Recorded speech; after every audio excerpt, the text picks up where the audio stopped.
नहीं खाई ठोकरें सफ़र में तो मंजिल की अहमियत कैसे जानोगे? अगर नहीं टकराए गलत से तो सही को कैसे पहचानोगे? हेलो फ्रेंड्स, कैसे हैं आप सब? आशा करते हैं आप लोग स्वस्थ मस्त तंदुरुस्त होंगे। तो आज बात करने वाला हूं 28 नवंबर दिन मंगलवार के करंट अफेयर्स की। तो आप सभी का दिन भी मंगलमय हो और आपका भविष्य उज्जवल हो, यही शुभकामनाएं मेरी आप सभी के साथ हैं।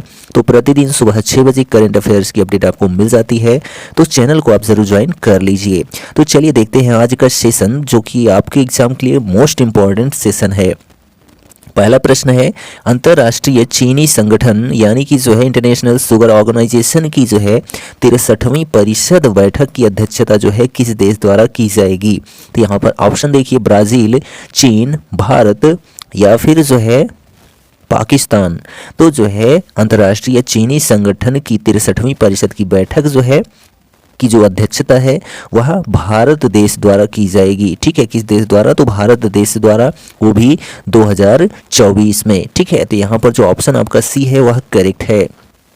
तो अंतर्राष्ट्रीय चीनी संगठन ने जो है अपनी 63वीं परिषद बैठक में घोषणा की कि भारतवर्ष जो है 2024 के लिए संगठन का अध्यक्ष होगा। इस संगठन का मुख्यालय जो है किसका? ISO का जो है लंदन में स्थित है। वैश्विक चीनी क्षेत्र का नेतृत्व करना देश के लिए एक बड़ी उपलब्धि है और यह इस क्षेत्र में देश के बढ़ते कद को जो है दर्शाता है। तो आपको हम बता देते हैं, तो यहाँ पर जो है जो भारत देश है वर्तमान में चीनी उत्पादन का सबसे बड़ा देश है, यानी कि पहले नंबर पर भारत देश है। और भारत में जो है उत्तर प्रदेश जो राज्य है यहाँ पर सबसे अधिक चीनी उत्पादन होता है। उसके बाद जो है महाराष्ट्र में होता है। ठीक, किसका? तो चीनी उत्पादन। चलिए दूसरा प्रश्न देखिए क्या कहता है, मिशन दक्ष हाल ही में किस राज्य सरकार ने शुरू किया है? यहाँ ऑप्शन है उत्तर प्रदेश, बिहार, पश्चिम बंगाल या फिर जो है राजस्थान। तो मिशन दक्ष हाल ही में जो है बिहार राज्य सरकार के द्वारा शुरू किया गया है। किसके द्वारा? तो बिहार सरकार के द्वारा। तो यहाँ जो ऑप्शन आपका बी है वह करेक्ट हो जाता है। और यह मिशन दक्ष क्या है?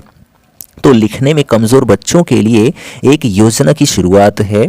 इस योजना को मिशन दक्ष का नाम दिया गया है। इस मिशन की या इस योजना की शुरुआत जो है 1 दिसंबर को की जाएगी। ये निर्णय जो है 25 लाख पढ़ने लिखने वाले कमज़ोर बच्चों के लिए लगाया गया नियम है। इस 1 दिसंबर से दैनिक आधार पर जो है अपने क्षेत्रों में कार्यक्रम की प्रगति की निगरानी की जाएगी। कहाँ पर? तो बिहार राज्य में मिशन दक्ष।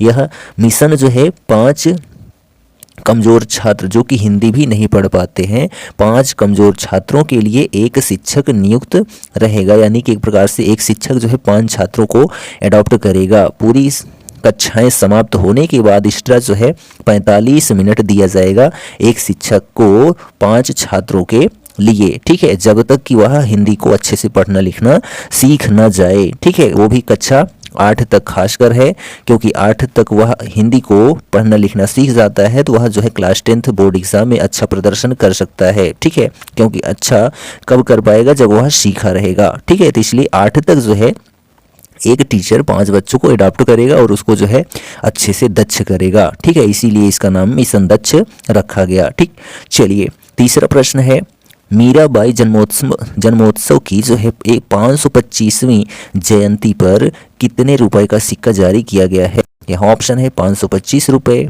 1050 रुपये, 225 रुपये या फिर जो है 250 रुपये।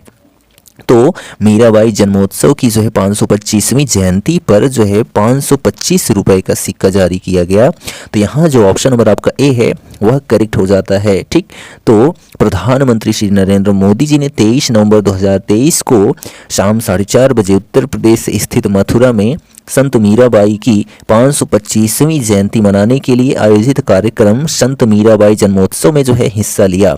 साथ ही प्रधानमंत्री ने संत मीराबाई के सम्मान में एक स्मारक टिकट और जो है सिक्का भी जारी किया। ठीक, तो मीराबाई की कुछ प्रमुख रचनाएं हैं, इनको भी जान लीजिए। राग गोविंद, गीत गोविंद, गोविंद टीका। ठीक है, राग सोरठा के पद, नरसी जी का मायरा, मीरा की मल्हार और जो है मीरा पदावली, ये सभी जो है रचनाएं हैं मीराबाई की। ठीक, चलिए नेक्स्ट प्रश्न है 4th number, ultimate kho kho league 2023 का दूसरा सीजन हाल ही में किस शहर में आयोजित किया गया है? यहाँ ऑप्शन है रांची, प्रयागराज, कोलकाता या फिर भुवनेश्वर। तो अल्टीमेट खो खो लीग 2023 का दूसरा सीजन हाल ही में भुवनेश्वर में आयोजित किया गया है। कहाँ पर? तो भुवनेश्वर, ठीक है, उड़ीसा में। तो यहाँ जो ऑप्शन नंबर आपका डी है वह करेक्ट हो जाता है। ठीक, तो अल्टीमेट खो खो के दूसरे सीजन के लिए खिलाड़ियों की नीलामी जो है मंगलवार 21 नवंबर को भुवनेश्वर में सफलतापूर्वक आयोजित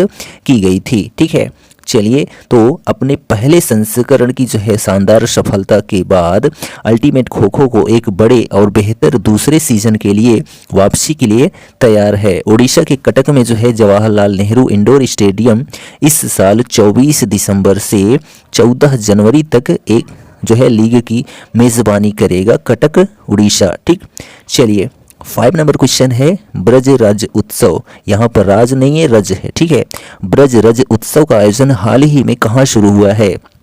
यहाँ ऑप्शन है सूरत, मथुरा, प्रतापगढ़ या फिर नई दिल्ली।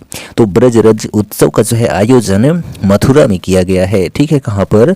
तो मथुरा में। तो यहाँ जो ऑप्शन नंबर आपका बी है वह करेक्ट है। ठीक, तो उत्तर प्रदेश ब्रज तीर्थ विकास परिषद, पर्यटन विभाग व जिला प्रशासन द्वारा रेलवे मैदान पर जो है 14 से 27 नवंबर तक ब्रज रज उत्सव आयोजन किया जा रहा है। इसके तहत जो है मीराबाई का जन्मोत्सव भी जो है मनाया जा रहा है। मथुरा लोकसभा सीट से जो है सांसद हेमा मालिनी 23 नवंबर को जो है मीराबाई पर प्रस्तुति की और यहीं पर जो है मीराबाई के ऊपर 525वीं जयंती मनाई गई, जिसमें एक सिक्का भी जारी किया गया 525 रुपए का। ठीक, चलिए 6ठा नंबर प्रश्न है किस राज्य सरकार ने स्वतंत्रता सेनानी टी.एल. वासवानी को श्रद्धांजलि देने के लिए 25 नवंबर 2023 को मांस रहित दिवस घोषित किया गया है? यह ऑप्शन है मध्य प्रदेश, राजस्थान, उत्तर प्रदेश या फिर जो है बिहार। तो किस राज्य सरकार ने? तो उत्तर प्रदेश राज्य सरकार ने जो है स्वतंत्रता सेनानी टी.एल. वासवानी को श्रद्धांजलि देने के लिए 25 नवंबर को मांस रहित दिवस घोषित किया है। तो यहाँ जो ऑप्शन आपका सी है वह करेक्ट हो जाता है। ठीक, तो साधु वासवानी भारत के शिक्षाविद एवं स्वतंत्रता संग्राम सेनानी थे, जिन्होंने शिक्षा में मीरा आंदोलन चलाया था। उन्होंने पुणे में जो है साधु वासवानी मिशन की स्थापना भी की थी। साधु वासवानी का जन्म हैदराबाद में 25 नवंबर 1879 ईस्वी में हुआ था। ठीक है, चलिए नेक्स्ट क्वेश्चन है 7 नंबर 9वां राष्ट्रीय प्रदूषण प्रतिक्रिया अभ्यास 2023 कहाँ आयोजित हुआ? यहाँ ऑप्शन है जैसलमेर राजस्थान, कच्छ की खाड़ी गुजरात, गांधीनगर गुजरात या फिर जो है इनमें से कोई नहीं। तो 9वां राष्ट्रीय प्रदूषण प्रतिक्रिया अभ्यास 2023 जो है कच्छ की खाड़ी गुजरात में आयोजित किया गया। तो यहाँ ऑप्शन आपका बी करेक्ट हो जाता है। भारतीय तटरक्षक बल भारतीय जल में तेल रिसाव से निपटने के लिए केंद्रीय समन्वय प्राधिकरण के रूप में जो है कार्य करता है। भारतीय तटरक्षक बल द्वारा 25 नवंबर 2023 को वाडिनार गुजरात में 9वां राष्ट्रीय स्तरीय प्रदूषण प्रतिक्रिया अभ्यास आयोजित किया गया था। ठीक, चलिए नेक्स्ट क्वेश्चन है नवंबर 2023 में किस राज्य के रिस्पॉन्सिबल टूरिज्म मिशन को जो है संयुक्त राष्ट्र विश्व पर्यटन संगठन द्वारा क्यूरेटेड केस स्टडीज की प्रतिष्ठित सूची में शामिल किया गया है? यहाँ ऑप्शन है आपका केरल, कर्नाटक या फिर जो है महाराष्ट्र या तेलंगाना। तो जो है नवंबर 2023 में किस राज्य में? तो केरला राज्य में। ठीक है, कहाँ पर? केरला राज्य के रिस्पॉन्सिबल टूरिज्म मिशन को जो है संयुक्त राष्ट्र विश्व पर्यटन संगठन द्वारा क्यूरेट केस स्टडीज की प्रतिष्ठित सूची में शामिल किया गया है। तो ऑप्शन ए आपका करेक्ट हो जाता है। ठीक, इसके अलावा जो है महाराष्ट्र के ताडोबा अंधारी टाइगर रिजर्व परियोजना को भी इस सूची में शामिल किया गया है। ठीक, 9 नंबर प्रश्न है LCA तेजस को उड़ाने वाले व्यक्ति हाल ही में कौन बने हैं? यहाँ ऑप्शन है राजनाथ सिंह, नरेंद्र मोदी, धर्मेंद्र प्रधान या फिर इनमें से कोई नहीं। तो LCA तेजस को उड़ाने वाले जो हैं जो व्यक्ति बने हैं प्रधानमंत्री। ठीक है, कौन बने हैं? तो प्रधानमंत्री जो हैं आपके नरेंद्र मोदी, इन्होंने जो है LCA तेजस को उड़ाया है। तो यह जो है पहले प्रधानमंत्री बन गए हैं। LCA तेजस को उड़ाने वाले प्रधानमंत्री नरेंद्र मोदी बने हैं। तो ऑप्शन बी आपका करेक्ट हो जाता है। नेक्स्ट है किस कंपनी को एसोचैम द्वारा विविधता और समावेशन में सर्वश्रेष्ठ नियोक्ता का पुरस्कार मिला है? तो यहाँ पर ऑप्शन भी आप देख लीजिए Tata group, Adani group, REC group limited या फिर नन ऑफ दीज। तो जो है किस कंपनी को, तो आरईसी लिमिटेड को, ठीक है, किसको, आरईसी लिमिटेड को जो है एसोचैम द्वारा विविधता और समावेशन में सर्वश्रेष्ठ नियोक्ता का पुरस्कार मिला है। तो यह ऑप्शन आपका सी करेक्ट हो जाता है। ठीक, तो विविधता और समावेशन में जो है नीतियों के लिए सर्वश्रेष्ठ नियोक्ता पुरस्कार एक ऐसे कार्यस्थल का निर्माण करने में आरईसी की प्रतिबद्धता को जो है दर्शाता है, जो विभिन्नता का जश्न मनाता है, नवाचार को बढ़ावा देता है और सभी कर्मचारियों के लिए समान अवसरों को जो है बढ़ावा देता है। ठीक है, आरईसी लिमिटेड। नेक्स्ट क्वेश्चन है, अनीस भनवाला ने आईएसएसएफ वर्ल्ड कप फाइनल 2023 में कौन सा पदक जीता है? यह ऑप्शन है स्वर्ण पदक, रजत पदक, कांस्य पदक या उपर्युक्त सभी। तो अनीस भानवाला ने आईएसएसएफ वर्ल्ड कप फाइनल 2023 में जो है कांस्य पदक जीता है। कौन सा पदक जीता है? तो कांस्य पदक। यहाँ ऑप्शन आपका सी करेक्ट हो जाता है। ठीक, आईएसएसएफ यानी कि इंटरनेशनल शूटिंग स्पोर्ट फेडरेशन। ठीक है, इंटरनेशनल शूटिंग स्पोर्ट फेडरेशन इसका फुल फॉर्म होता है, जिसकी स्थापना 1907 ईस्वी में हुई थी और इसमें 150 देश शामिल हैं। ठीक है, मुनिच जर्मनी में इसका मुख्यालय है और व्लादिमीर लिसिन जो है इसके प्रमुख हैं। किसके?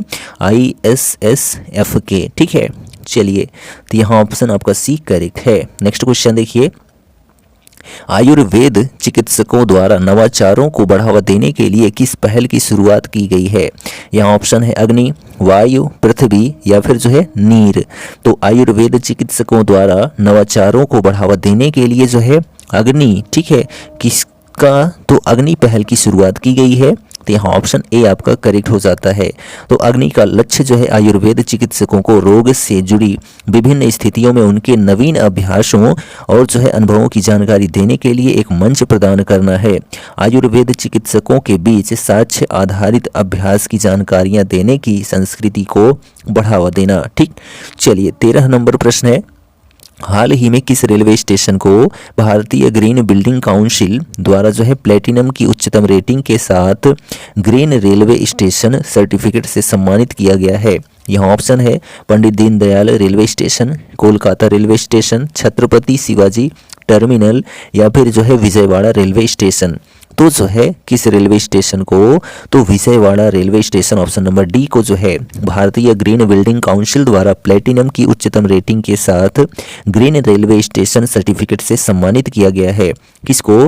तो विजयवाड़ा रेलवे स्टेशन को। तो यहाँ ऑप्शन आपका डी करेक्ट है। नेक्स्ट प्रश्न है, कौन सा देश चीन की मदद से एक कृत्रिम बारिश कराने की योजना बना रहा है? तो यहाँ ऑप्शन है आपका श्रीलंका, पाकिस्तान, नेपाल या फिर बांग्लादेश। तो यहाँ पर पाकिस्तान हो जाएगा आंसर।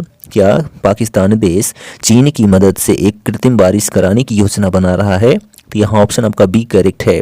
तो नकदी संकट से जूझ रहे पाकिस्तान की पंजाब सरकार ने वायु प्रदूषण कम करने के लिए लाहौर में चीन की मदद से कृत्रिम बारिश का प्रयोग करने की योजना बनाई है और इस योजना पर जो है कुल 35 करोड़ रुपए खर्च होने का अनुमान है। ठीक, चलिए एक्स्ट्रा कवरेज में देखते हैं। तो देखिए, आंगनबाड़ी केंद्र पर बच्चों के लिए हार्ड कुक्ड मील योजना की शुरुआत किस राज्य में की गई है? तो उत्तर प्रदेश राज्य में। ठीक है, हार्ड कुक्ड मील योजना की शुरुआत। दूसरा प्रश्न है, फोर्ब्स के अनुसार 18 साल की उम्र में अरबपति बनने वाले शख्स कौन हैं? तो केडी वेक्चियो हैं। ठीक है, कौन है? केडी वेक्चियो जो है फोर्ब्स के अनुसार 18 साल की उम्र में अरबपति बनने वाले शख्स हैं, केडी वेक्चियो। ठीक, चलिए नेक्स्ट क्वेश्चन है, वर्ष 2024 के लिए संयुक्त राष्ट्र के बाहरी लेखा परीक्षकों के पैनल का उपाध्यक्ष किन्हें नियुक्त किया गया है?